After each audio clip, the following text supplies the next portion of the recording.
कंपनियां यहाँ बंदूक रख रख के उनकी कंपनियां छीन ली राजा ने और उसके दोस्त ने।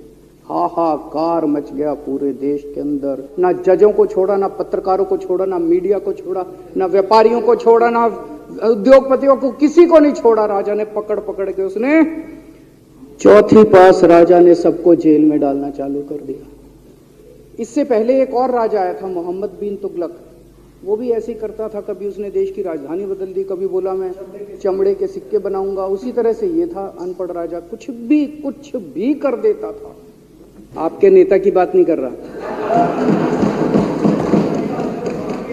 आप लोग भी हंस सकते हो। वो पढ़ा करते थे, अंधेर नगरी चौपट राजा, सवा शेर बाजी सवा शेर खाजा। आज मैं सदन को एक कहानी सुनाना चाहता हूं। कहानी का शीर्षक है चौथी पास राजा।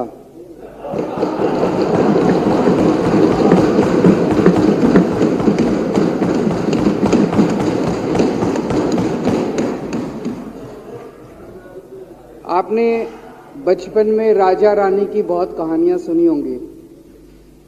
मेरी कहानी में रानी नहीं है,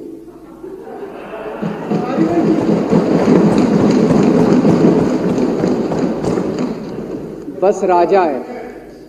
ये एक ऐसे राजा की कहानी है अध्यक्ष महोदया, जो अनपढ़ था,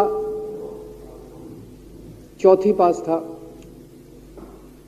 बेहद अहंकारी था, बहुत अहंकार था, बहुत ज्यादा,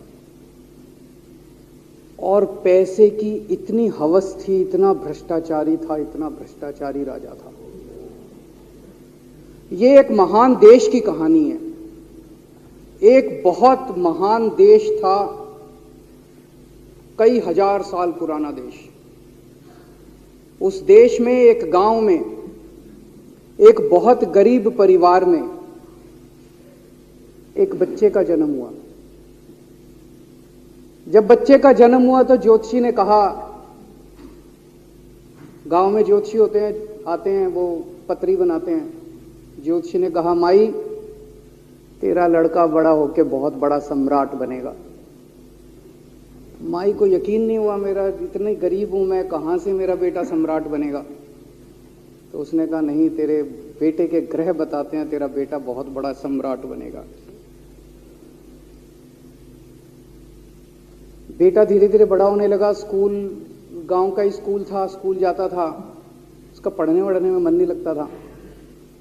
तो चौथी के बाद उसने किसी तरह से चौथी करी, चौथी के बाद उसने स्कूल छोड़ दिया। गांव के पास एक रेलवे स्टेशन था।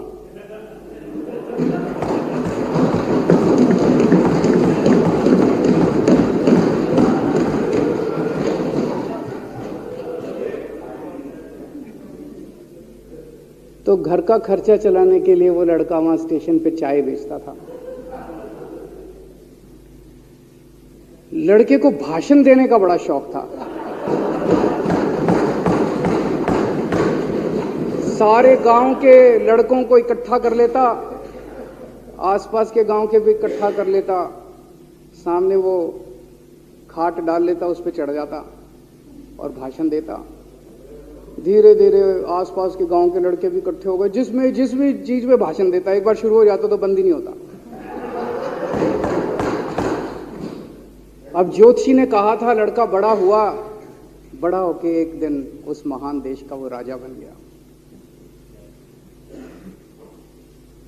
पूरे देश में उसका नाम हो गया चौथी पास राजा। लोग उसको चौथी पास राजा कहते थे। अब उसे आता जाता कुछ था नहीं, पढ़ा लिखा था नहीं। अफसर आते, कुछ अंग्रेजी में चपर चपर करते, उसको समझ नहीं आता। अफसर जो मर्जी उससे साइन करा के ले जाते, जो मर्जी उससे साइन करा के ले जाते। अब वो कुछ पूछे अफसरों से तो उसे भी शर्म आती थी कि मैं पूछूंगा तो उनको लगेगा अनपढ़ आदमी है, पता चल जाएगा। तो उसके भी दिल में ये रहता था, यार मैं पूछूं ना पूछूं। पता नहीं किस किस चीज पे उसने चौथी पास राजा ने साइन कर दिए। फिर धीरे धीरे राजा को ये बुरा लगने लगा, यार ये मेरे को चौथी पास कहते हैं। तो उसने एक फर्जी डिग्री बनवा ली।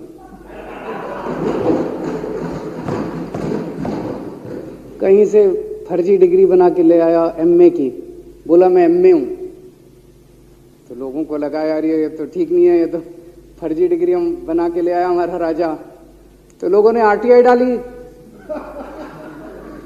जो आरटीआई डालता उस पर 25,000 रुपये जुर्माना।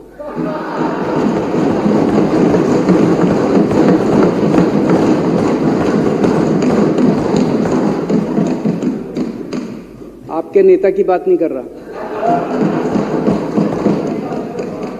आप लोग भी हंस सकते हो।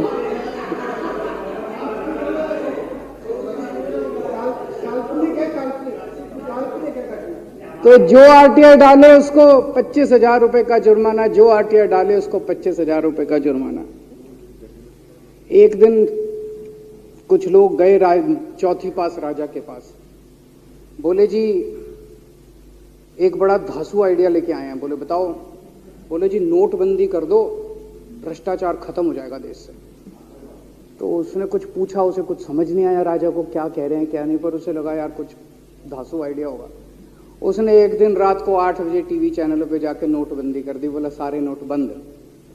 पूरे देश में हाहाकार मच गया, तड़प गए लोग, धंधे बंद हो गए, दुकानें बंद हो गई, लोग बेरोजगार हो गए, बुरा हाल हो गया पूरे देश। लंबी लंबी लाइनें लग गई पूरे देश के अंदर। लोगों ने जाके उसको कहा जी नोटबंदी कर दो, आतंकवाद खत्म हो जाएगा। ना आतंकवाद खत्म हुआ, ना भ्रष्टाचार खत्म हुआ, देश बर्बाद हो गया। वो महान देश जिसका वो राजा बना था, वो देश 10 साल 15 साल 20 साल पीछे चला गया उस नोटबंदी से, उस चौथी पास राजा की वजह से। एक दिन कुछ लोग गए उस राजा के पास, बोले जी खेती खूब बड़ी हो जाएगी, ये किसानों के कानून पास कर दो। अब उसको कुछ अकल नहीं थी राजा को, अनपढ़ राजा था। उसने साइन कर दिए, 3 काले कानून पास हो गए किसानों के। पूरे देश के किसान सड़कों पे, जगह जगह मोर्चे, 750 किसानों की मौत हो गई 1 साल के अंदर। अंत में राजा को वो कानून वापस लेने पड़े।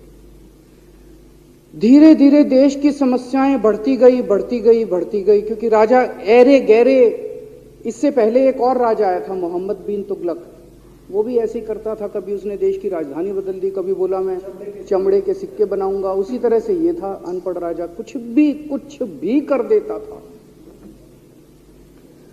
अब राजा को एक दिन लगा यार मैं तो राजा बन गया, पता नहीं कितने दिन रहूंगा। तो उसकी गरीबी में जो जीवन उसने जिया था, उसे लगा यार पैसे तो कमाने चाहिए। पैसे कैसे कमाऊं?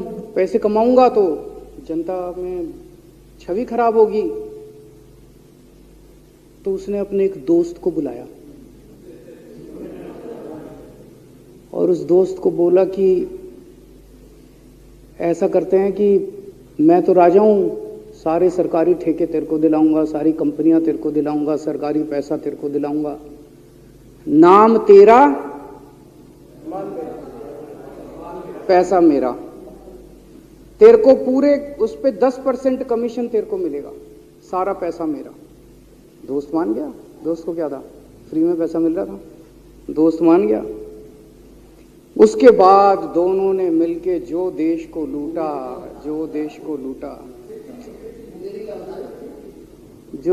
लूटा। सबसे पहले वो दोस्त आया, बोला सर सबसे पहले बैंकों को लूटते हैं। तो वो बोला वो कैसे यार, बैंकों को लूटेंगे तो ये तो ठीक नहीं है।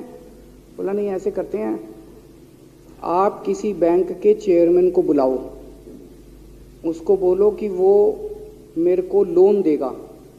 तो बोला लोन देगा तो वापस करना पड़ेगा। बोला वापस कौन करेगा, वापस थोड़ी करना है, आप राजा हो, वापस नहीं करना, लोन दिला दो बस। तो राजा ने एक बैंक के चेयरमैन को बुलाया, बोला इसको लोन दे। तो वो चेयरमैन की सिट्टी पिट्टी गुम हो गई, यार मैं तो मर जाऊंगा, फंस जाऊंगा, वो भाग गया। तो फिर उन्होंने ढूंढ ढांड के एक ऐसा चेयरमैन चुना जो कि सरासर भ्रष्टाचारी, जिसके ऊपर 10 फाइलें खुली हुई, जिसके ऊपर 10 केस चल रहे, उसको बुलाया। बोला देख तेरे को चेयरमैन बना रहे हैं, अब तू 10,000 करोड़ रुपए दे दे इसको, नहीं तो तेरे को जेल भेजेंगे। जेल जाना है कि पैसे दे रहा है? उसने कहा माई बाप मैं जो कहोगे जहां कहोगे साइन कर दूंगा। उसने 10,000 करोड़ रुपए का लोन उसके दोस्त को दे दिया। ऐसे करते करते लाख 2 लाख करोड़ रुपए इन्होंने बैंकों से लूट लिए। राजा ने, चौथी पास राजा ने और उसके दोस्त ने मिलकर 2-2.5 लाख करोड़ रुपए बैंकों से लूट लिए। अब बैंकों से पैसा लूटने के बाद उन्होंने देश को खरीदना चालू किया। सबसे पहले उन्होंने देश के एयरपोर्ट खरीदे, पहले 6 एयरपोर्ट खरीदे, फिर उन्होंने बिजली कंपनियां खरीदी, फिर उन्होंने बिजली के दाम बढ़ा दिए पूरे देश के अंदर, फिर उन्होंने सी पोर्ट खरीदने चालू कर दिए, फिर उन्होंने कोयले खदानें ले ली, फिर इन्होंने पुलिस को भेज भेज के जो लोगों की कंपनियां थी, प्राइवेट लोगों की कंपनियां, या बंदूक रख रख के उनकी कंपनियां छीन ली राजा ने और उसके दोस्त ने। हाहाकार मच गया पूरे देश के अंदर। इतनी महंगाई हो गई, इतनी महंगाई हो गई, धीरे धीरे पूरे देश में हाहाकार मच गया। लोग अब राजा के खिलाफ आवाज उठाने लगे, लोग उसके खिलाफ बोलने लगे। तो राजा ने कह दिया, जो मेरे खिलाफ बोलेगा पकड़ के जेल में डालो। एक के बाद एक राजा ने लोगों को पकड़ पकड़ के जेल में डालना शुरू कर दिया। किसी ने राजा का कार्टून बना लिया, उसको भी जेल में डाल दिया। किसी ने राजा का नाम गलत ले दिया, उसको भी जेल में डाल दिया। किसी टीवी चैनल वाले ने राजा के खिलाफ लिख दिया, उसको भी पकड़ के जेल में डाल दिया। किसी जज ने राजा के खिलाफ कोई ऑर्डर कर दिया, उसको भी पकड़ के जेल में डाल दिया। ना जजों को छोड़ा, ना पत्रकारों को छोड़ा, ना मीडिया को छोड़ा, ना व्यापारियों को छोड़ा, ना उद्योगपतियों को, किसी को नहीं छोड़ा। राजा ने पकड़ पकड़ के, उसने चौथी पास राजा ने सबको जेल में डालना चालू कर दिया। एक महान देश कहां से कहां पहुंच गया। उसी देश के अंदर एक छोटा सा राज्य था, उस राज्य का एक मुख्यमंत्री था।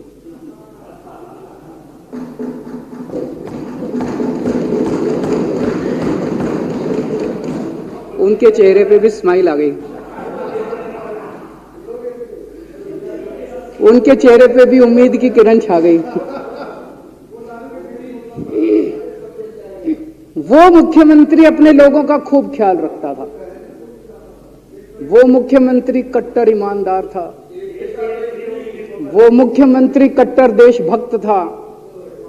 वो मुख्यमंत्री पढ़ा लिखा था।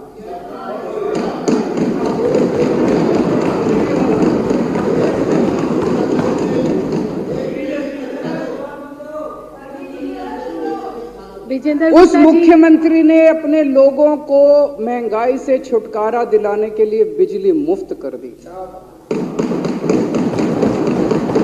भाई साहब, उसके बाद तो चौथी पास राजा पागल हो गया। उसने बुला के जो हड़काया उस मुख्यमंत्री को कि तेरी हिम्मत कैसे हुई। उसे लगा राजा ने तो सारी बिजली कंपनियों पे कब्जा कर रखा था। उसे लगा अगर ये बिजली मुफ्त करने लग गया तो बाकी देश में तो मेरा बेड़ा गर्क, मेरी बिजली कंपनियां लुट जाएंगी, ऐसे कैसे चलेगा। उसने उसको कहा, खबरदार, तूने बिजली मुफ्त की। मुख्यमंत्री नहीं माना। धीरे धीरे उस मुख्यमंत्री ने अपने गरीबों के स्कूल ठीक करने चालू कर दिए। तो राजा ने उसको बुला के और हड़काया। राजा बोला, ये क्या कर रहा है तू, स्कूलों के में बच्चों को पढ़ाता है, तू स्कूल खोल रहा है, ये बंद कर, ये सब, ये नहीं चलेगा इस देश में। वो नहीं माना मुख्यमंत्री।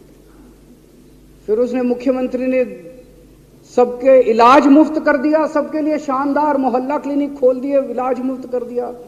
राजा तो बिल्कुल ही पागल हो गया। धीरे धीरे जनता को पता चला कि राजा कैसा है। एक दिन लोगों ने उस राजा को उखाड़ के फेंक दिया।